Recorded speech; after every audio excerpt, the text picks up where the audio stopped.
এমনকি হাসিনার বিরুদ্ধে কোন রাজনৈতিক দল লড়াইও তৈরি করতে পারেনি তেমন শক্ত কোন। হাসিনার পতন হয়েছে রাজনৈতিক দলের বাইরের শক্তির হাতে। এই বাইরের রাজনৈতিক শক্তি শুধু ছাত্ররা না, রাজনৈতিক দলের বাইরের শক্তি অনেকগুলো ছিল, অনেক কয়েকজন দাঁড়া গেছিল। এরা কারা কারা? এদের চেনা কঠিন না। এরা এক একটা রাজনৈতিক লড়াইয়ের মধ্যে দিয়ে রাজনৈতিক শক্তি হয়ে উঠছে। আসেন দেখি তারা কারা।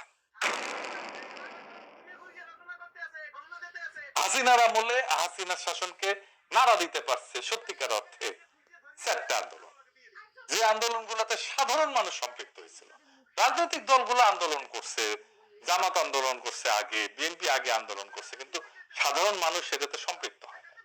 জামাতের একটা আন্দোলনে সাধারণ মানুষ সম্পৃক্ত হয়েছিল, সেটা হইতেছে মৌলানা দেলোয়ার হোসেন সাঈদীর ফাঁসির আদেশ দেওয়ার পর। কিন্তু সেই আন্দোলনটা খুব বেশি দিন চালাইতে পারেনি তারা। তাহলে এই অরাজনৈতিক শক্তিগুলোর আন্দোলনগুলো কি কি? এক নাম্বার হেফাজতের 5ই মের আন্দোলন, 2 নাম্বার নূর হক নূরদের টাইমের সেই কোটা সংস্কার আন্দোলন, 3 নাম্বার নিরাপদ সড়কের আন্দোলন, আর ফাইনালি 2024-এ কোটা আন্দোলন এবং আলটিমেটলি বর্ষা বিপ্লব। এই সব